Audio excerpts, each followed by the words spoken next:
I want to bring in Kate Nelson, who owns the Greenwood Shop right here in LA, so she can help us understand what all this uncertainty looks like. Kate, thank you for being here. I know that you sell all kinds of things. You brought this plant. You're livening up our studio already. If I may, can I just... Sure. I believe the plant, the pot, right? Where does a pot come from? I want to point out this is a locally owned San Diego business, okay?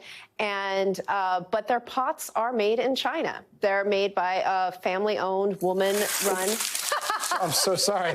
I was looking for the made in China sign here. So it's a family-owned business in China, woman-led, just as the San Diego company is. So even when I'm buying from local companies, local small businesses, there are things that are in China. Frankly, a lot of planters are, and that's not something I could buy ahead of time because they take up a lot of space.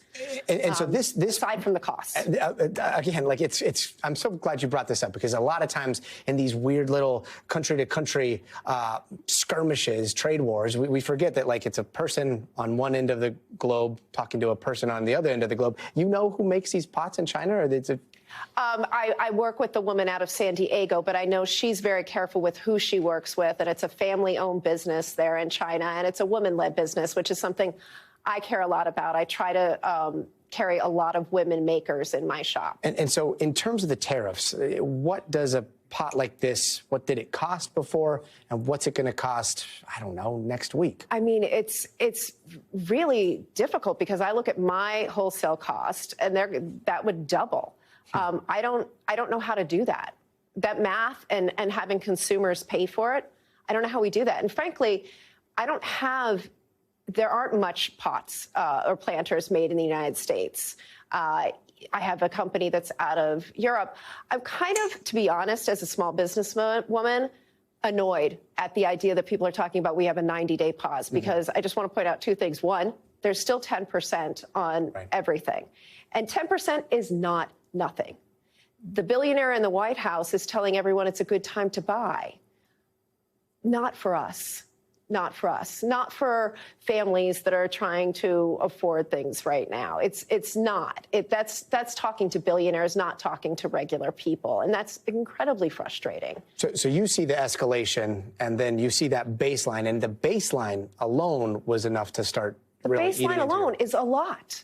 It's a lot. Beyond that, it's catastrophic. So you go beyond that baseline, and you're talking, well, we're looking at 20% on Europe. I'm sitting there with my neighbor, Dia Wines, which, has wines from Italy and France, et cetera. 10% is really hard to begin with. Those margins are not high. 20% is extreme. This is going to affect people across the board. And the idea that we just sit, by the way, I don't trust 90 days. Why would we trust this? Today, we hear this in a tweet. We don't know what's going to be tweeted tomorrow. How do you plan long-term or even short-term for a business? This is exactly the problem. How do you run a business? I was with a friend who owns a local jewelry business here, Zoe Chico, last night, and they have gold necklaces waiting, or gold that's being prepared for necklaces waiting in Italy. The 10% is going to be a hard enough hit, but the 20% was extraordinary to them, right? But we were standing there saying, we're frozen. And there are ways to help businesses in the United States. There are ways to help consumers in the United States. Tariffs are not the way to do it. And all he has created is the fact that we don't know what's going to happen. We are all uncertain. I was looking at a second location. How could I do that now?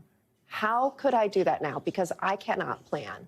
No one can plan. A lot of this, and it's very different, but a lot of this reminds me of like the beginning of the pandemic and those first days where there was that uncertainty, and then, you play it forward a little bit down the road, and all of a sudden, like, people are struggling to pay the rent, or people are closing down their businesses. Knowing where we are right now in this timeline, how soon do you think it'll be before people at home, your business, like, really have to make some hard decisions on, look, I can't do this anymore. Like, I can't be in this limbo. Well, here's the difference too. That was a natural disaster per se, right? This is man-made. This is a choice. I mean, and that's extraordinary to me. We have a president who is choosing to destroy the United States economy and to destroy businesses, and to say it's a good time to buy, again, that's for the billionaire class. Businesses like mine, we're operating on a month-to-month situation of how well we're doing. You know, in an annual situation, you look at farmers, they're looking at crop to crop. We're going to lose our businesses. People are going to lose their farms. And the pause is just not a pause. We're still facing the crisis with this, and we have no idea when he's going to change. And yet on the other side of this, you're being told, like, this is to bring back manufacturing, bring back these pots to be made in the United States. Like, do you ever see that realistically happening? Could you ever source something like this from the U.S.? I come from an entrepreneurial family. My father started a manufacturing company in Pennsylvania. My sister has a children's shop in Pennsylvania.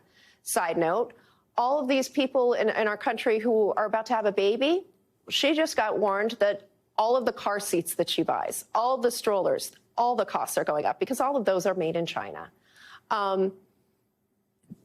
When you are trying to plan for a business, you need some level of certainty.